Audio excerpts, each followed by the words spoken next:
Did you ever feel that people are just watching you, waiting for you to make a mistake so they can be critical of who you are? You're watching Timeless Talks, timeless subjects, information for life. Jesus was one who would understand very well the emotions we have just described, that of people looking at you to try to find something wrong. In John chapter 5, Jesus finds this man who has been wanting to be healed for 38 years, and yet even with the superstitions that he had, he never was able to be healed. Jesus told the man, pick up your bed and go on your way. Go on home. He did. He rolled up his little mat, tucked it under his arm, and went walking off. Wouldn't you know it, though? Someone was ready to pick him apart. And they said, it's the Sabbath day. That's Saturday. It's the Sabbath, and you can't do any kind of work like that on the Sabbath. You can't carry your bed.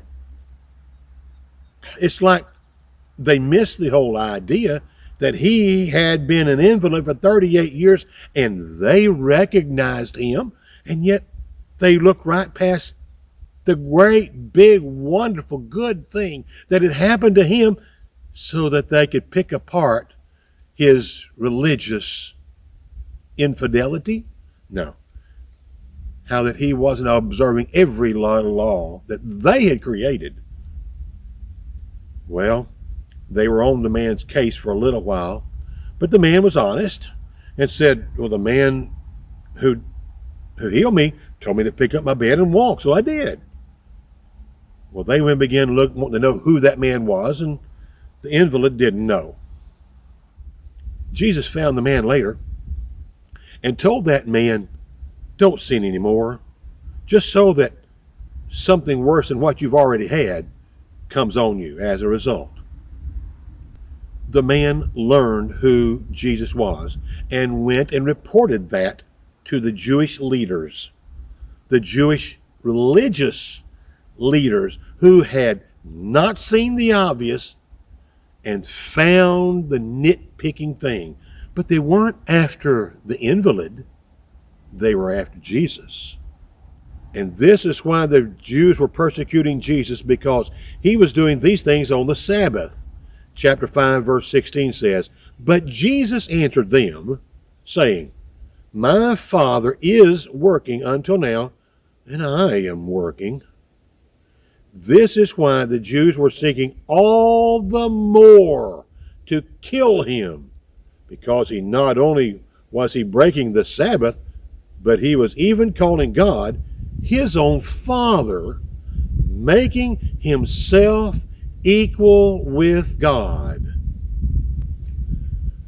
These religious leaders were so entrenched in everybody following every little tiny rule that they missed two major things.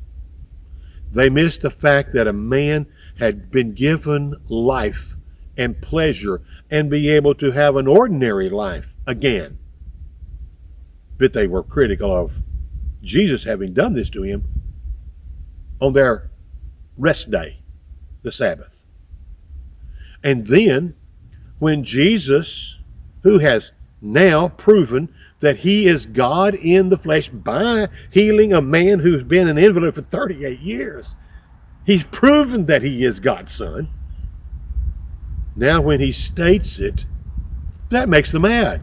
Not that he was the Son of God in reality, but because he said that his Father in heaven was telling him what to do. So Jesus said to them, truly, truly, I say to you, the Son can do nothing of his own accord, but only what he sees the Father doing. For whatever the Father does, that the Son does likewise. There's two things you need to walk away from this story with that'll make life better for you. Number one, understand that if you're going to be a follower of Jesus, people are going to try to find something wrong with whoever you are and whatever you do, especially if it looks religious. Oh, they may not bother you as to your sexual orientation. They may not bother you as to what gender you claim to be.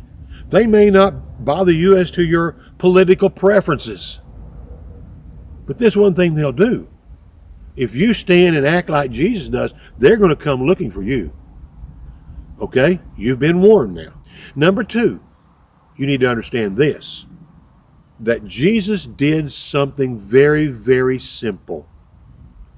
And that one thing that he did was the very thing that his Father told him to do. Jesus wasn't making things complicated. Instead, Jesus was showing us how simple things should be. Humans tend to make things complicated. Their religions make things complicated. But doing what the Father told him to do, that's all he was doing. So everything you see Jesus doing on earth, his Father had instructed him to do, and he never messed up at doing that. If you're going to be a follower of Jesus, you need to do the things that Jesus did. Nothing more, nothing less. You need to do whatever the Father does, that the Son, or you, does likewise. Why don't we put aside our religious inclinations? Maybe those religions from our parents or a loving uncle. Not to say that they're bad people, but maybe their practices are obscuring the Jesus of the Bible and his simple way of doing things. If we just do things the way Jesus did, life could be a whole lot better. Why don't you put aside that creed book that your religion has and pick up this and just do what he said? If you'd like to know more about that, we'd be glad to tell you some of those things. We'll share with them. We'll just show you what the Father said. And then you get the choice of either doing what the Father said or not. It's that simple. Let's don't make it complicated. We would like to ask for your prayers in this ministry. We would like to hope that you'll subscribe by getting on the button. I believe it's back over there. Click on that subscribe button and then follow it all the way through till you click the bell and select all, so that you can get every one of our releases as soon as they're out.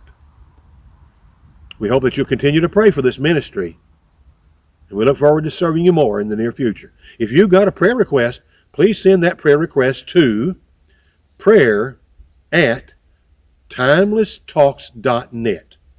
That's prayer@timelesstalks.net. Your request will be handled privately and carefully. We'll carry your request before God. I want to thank you very much for your time today that you spent with us. And until next time, goodbye for now.